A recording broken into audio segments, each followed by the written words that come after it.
Hi, I'm Kenna Johnson from the Channel Company with CRN TV, and I'm here with Kevin Lynch, CEO of Optiv, along with Dan Campbell, President of North America Sales for Palo Alto Networks. So glad to be with all of you here today to talk about the partnership and how it's driving real cybersecurity outcomes for your customers. Now let's just dive right into it. This partnership, why is it so important, especially today in this cybersecurity environment? Well, from Palo Alto Networks perspective, Optiv is one of our longest partners.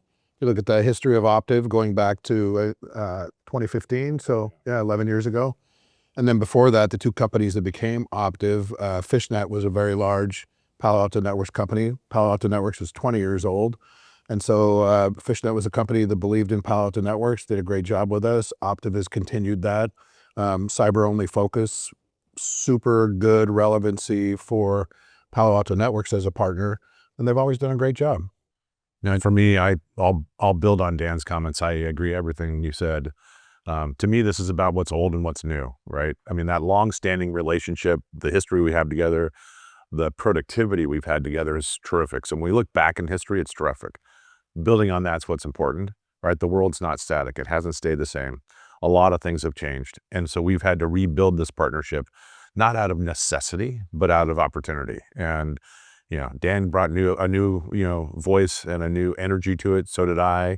So did both of our teams. And I think there's just some real vibrance here. You have to give Palo Alto Networks incredible credit. They are driving our industry in a really valuable way for our clients in terms of broadening the platform and being able to offer more and being able to do so at what I'll call a lower per capita cost of security. And that's the partnership we've been interested in all along. And so I think re-energizing this, but also re-engineering it like we've done together, Right. has really created something valuable and special. Now, building on that context, customer needs are shifting rapidly. What customer problems do you see becoming the most urgent? And how should field teams adapt to support their clients most effectively? Well, the largest issue that I hear in talking to customers every day right now is the proliferation of AI and then what to do about it. We've actually, in the last 9 months, we spent $29 billion acquiring 4 more companies to help us protect AI. The ability now to see what's happening, attacks happen much more frequently, they're happening much faster, they're getting into the company much faster. So the meantime to be able to detect and to respond is probably the most important thing that people can do right now. And to do that, you have to have technology that allows you to do that, which means if you have 100 different products in cybersecurity that are all meant to work together, they weren't designed that way. And so the platform approach is what does allow that. We do the work for that. And that allows that meantime to detect and meantime to respond to significantly decrease. And I think this is all about forces. Like there are plenty of forces in the world that are adversarial to the clients we choose to serve together. There are plenty of industry forces around, trying to take parts of an equation that's really powerful for a client and pull it apart, right? I think there's also economic force in play. And every client that we serve together, has a problem whether they realize it or not. In their governance structure and their management structure, they've grown to a place of thinking about cybersecurity spend as a one-time event. The more educated see it as a consistent event. But to Dan's point, they've got massive telemetry coming into their security operations. These tools were never designed to work together. Their teams are not at scale to handle the complexity that's happened, let alone the cost, right? And so being able to look at this as a platform issue, to think about the integration by design, to bring all these incredible assets that history is going to prove these were prodigious acquisitions to bring into the platform of Palo Alto, and to actually help them with this problem. Because every chief information security officer, again, has this problem whether they see it or not, which is they have to create capacity. They can't just deliver on the needs of today. That was fine 5 years ago, right? Their board looked at them and said, no incidents, we've handled it well, the spend was worth it. Today, they have to do all of that for 80% of what they spend. The 20% has to be geared to what's next. And AI is next. And if you're unprepared for that, security will be an afterthought as we start to move from sandboxing AI technology into agentic use on a production basis in the company. And that is not a place that a security professional and leader wants to be. So for us, our play in the market's about growth, but it's also about creating that capacity and opportunity to help that client solve the next big problem. As those needs evolve, many channel partners say one of their biggest challenges is moving beyond product-driven pitching. How does this partnership help sellers lead with outcomes rather than technology alone? Well, from a product perspective, again, I'll speak specifically for Palo Alto Networks relative to the question. Our product portfolio has grown from one product, a next generation firewall 20 years ago, to now we have 26 products in the upper right-hand quadrant for Gartner Magic Quadrant. That said, that's not how we sell. That's not how Optiv sells. We go out to sell outcomes, protection, and do that from a platform perspective by pulling all of that together. We're doing the integration so the customer doesn't have to do that. And the products inherently work together, they speak together, they provide better outcomes across that. So it's really, again, looking at mean time to detect, mean time to respond, and having that predictable outcome on being able to do that. This is hugely important. And I look at this moment as a place where effectively we stand together in this challenge. And it's a powerful combination because you have incredible, increasingly integrated technical assets, to Dan's point, that they've brought to market, they've accumulated. Without that, nothing happens, right? But with that alone, it's insufficient. Both of our teams lead with technical capability. Both of our teams lead with insight. We've more than doubled our field engineering staff over the last 5 years.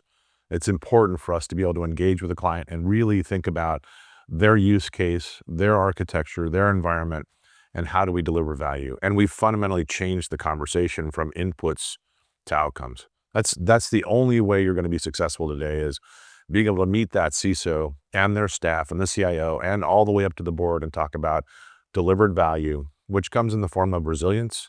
It comes in the form of recovery. It comes in the form of security. It's really being able to talk openly about the business value that's created through security versus it being sort of the old school view of, if I do this, we've delivered what we can do for the company. And I just think that's a huge change. And for us, investing with partners like Palo Alto, but notably with Palo, when we think about our Optiv market system and think about a client's reference architecture, no partner has the same footprint on our Optiv market system like Palo Alto has. None. It's unparalleled, unprecedented. And so we now have this ability to think value, technical acumen, the assets behind that, a partnership that's built on something that's, more than trust. I think it's an unbeatable formula in the market. Where do Optiv services most amplify Palo Alto's platforms? Well, look, I'm going to lean in here, Dan, if it's okay. I will tell you, we often in cybersecurity over-aggregate this notion of services. And I think that happens because many organizations don't actually have their own services capability. So it's just another SKU in the rack. We look at it at a much more intimate basis. To us, we think about this in mode. So we've got clients that have unstructured questions. They're contemplating a different future. That's advisory service. Like, let's come in and sit down with you. And whether it's a paid for fee basis or whether it's us just delivering our field engineering capability and our field CISOs who have been there and done it, let's come in and help you structure the problem and really think about it. Downstream, that client's going to make some choices. Those choices, we hope, are with a great partner.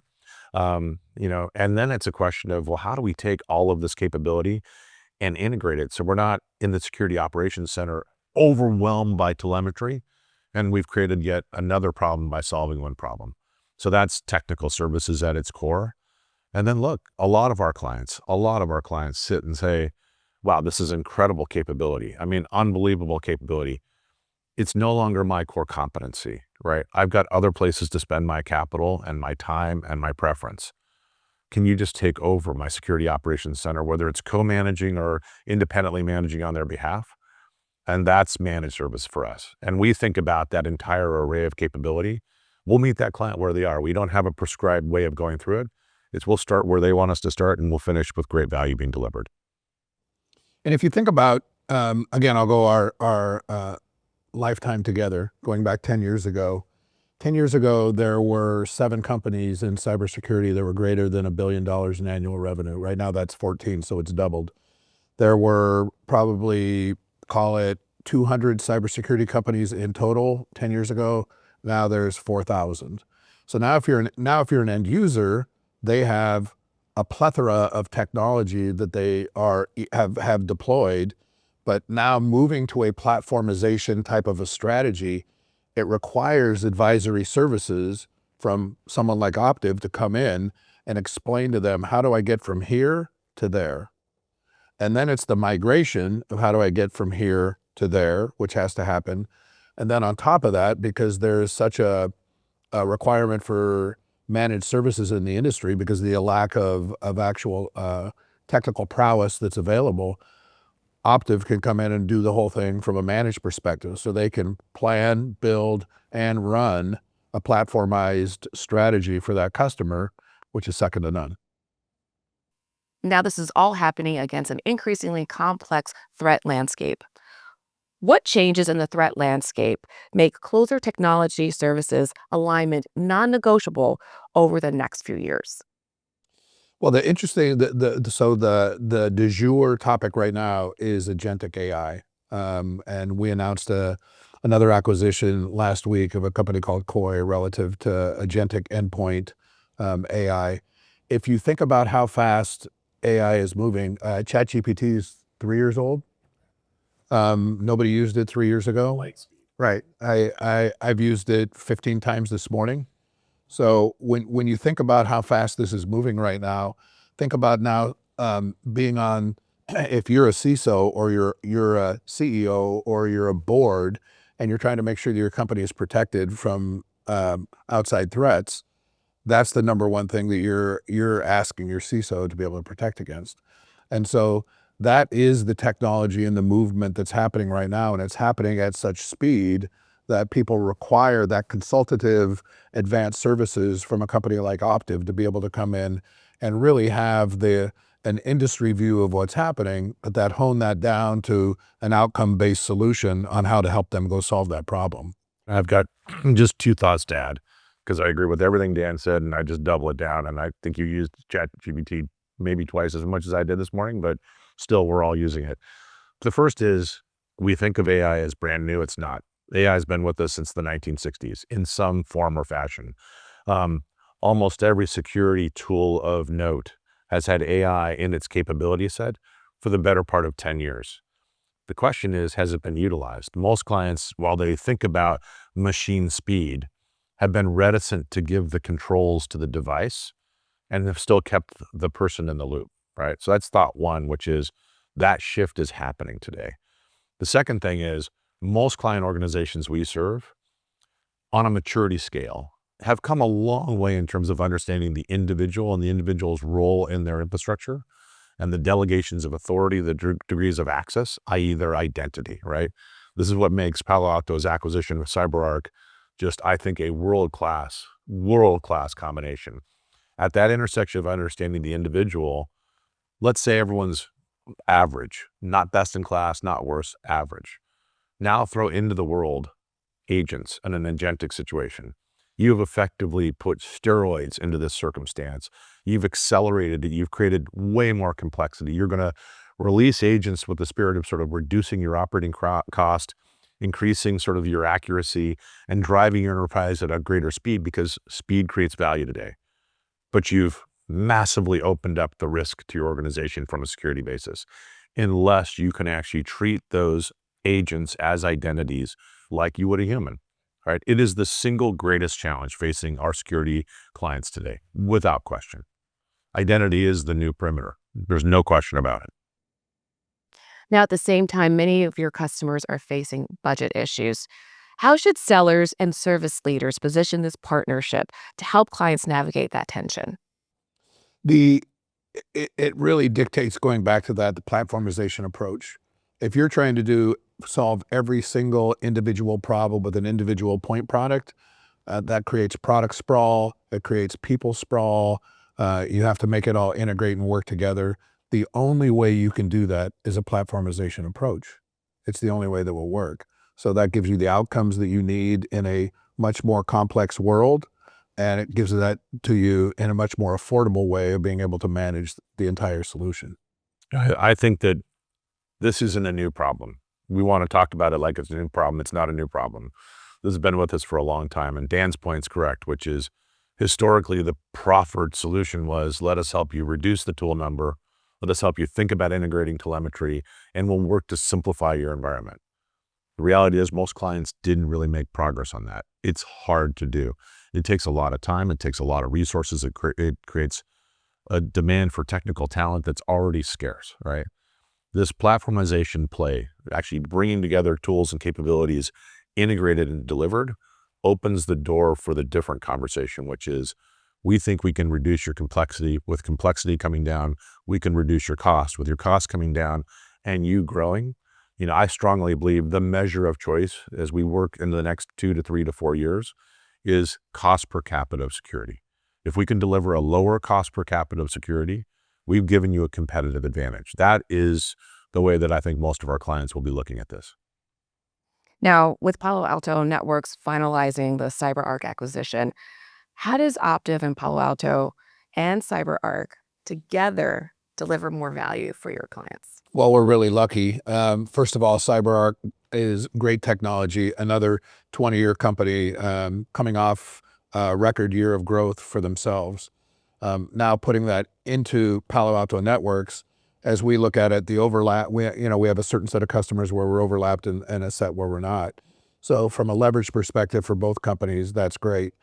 Adding now identity as the third platform for us, as Kevin was just talking about, now gives us the ability to have a platform around identity, whether it's human badged or it's agentic, and then tying that back in all the way from the identity into the SOC, to have that all well integrated. That is the next journey.